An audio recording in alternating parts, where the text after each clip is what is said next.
আসসালামু আলাইকুম গাইস, কেমন আছেন সবাই? আশা করি সবাই খুব ভালো আছেন। তো আজকে আরেকটি নতুন ভিডিও নিয়ে আপনাদের মাঝে হাজির হলাম। তো আজকে থাকছে আসন্ন সার সিনেমা মাহফিলে কী লঞ্চ রিজার্ভ হয়েছে, তো সেই নিয়ে আজকের এই মূল ভিডিওটি।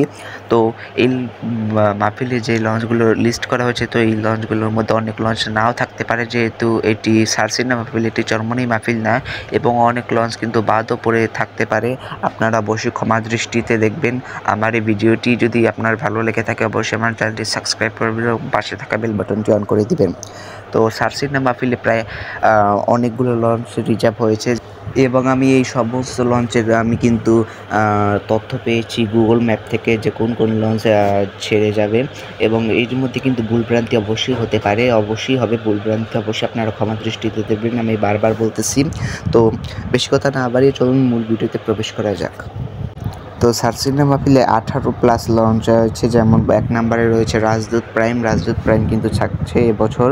এরপর থাকছে যুবরাজ 7 পর থাকছে ভান্ডারিয়ার অগ্রদূত প্লাসও থাকছে এবছর, এবং তার সাথে থাকছে কিন্তু এমবি ঈগল 8 কিন্তু প্রতি বছরই থাকে। এরপর থাকছে এমবি প্রিন্স রায়হান 1 থাকছে এবছর। তো এরপর থাকবে এমবি প্রিন্স কামাল 1 লঞ্চটি কিন্তু এবছর থাকছে সার সিনেমা মাহফিলে। এরপর থাকছে কিন্তু রেড সান পাস থাকার পর থাকছে এমভি নিউ সান 10 কিন্তু এবছর থাকছে চরমোনাই মাহফিলে। এরপর থাকবে কুয়াকাটা 1 থাকার খুব সম্ভাবনা রয়েছে, এবং এটি নাও থাকতে পারে, এটি আমি পুরোপুরি শিওর না, এটি আমি আমার ধারণা থেকে নিয়েছি। এরপর বন্ধন 5 থাকবে, বন্ধন 5 কিন্তু এবছর থাকছে।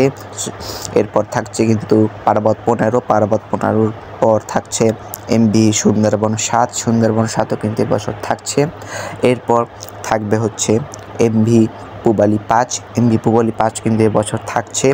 এবছর থাকবে আরও এমবি পুবালি 6 পর থাকছে এমভি ইয়াদ কিন্তু এবছর থাকছে সার সিনেমা মাহফিলে।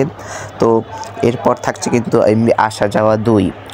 তো আমি এই কয়টি লঞ্চের এখন পর্যন্ত কিন্তু হদিশ পেয়েছি। তো আরও কিন্তু অনেক লঞ্চ কিন্তু বাদ পড়ে গেছে, তো সেই লঞ্চগুলো আমি খুবই শিগগিরই আমি সার সিনেমা মাহফিল থেকে ভিডিও করার চেষ্টা করব। আমি যাব সেখানে, তো সেখানে যদি যেতে পারি অবশ্যই আপনাদের ভিডিও করে দেখানোর চেষ্টা করব।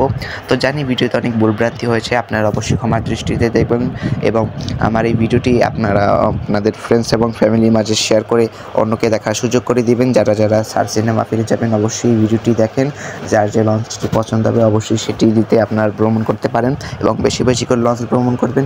সবাই ভালো থাকবেন, সুস্থ থাকবেন। খোদা হাফেজ, আসসালামু আলাইকুম, রমজান মুবারক।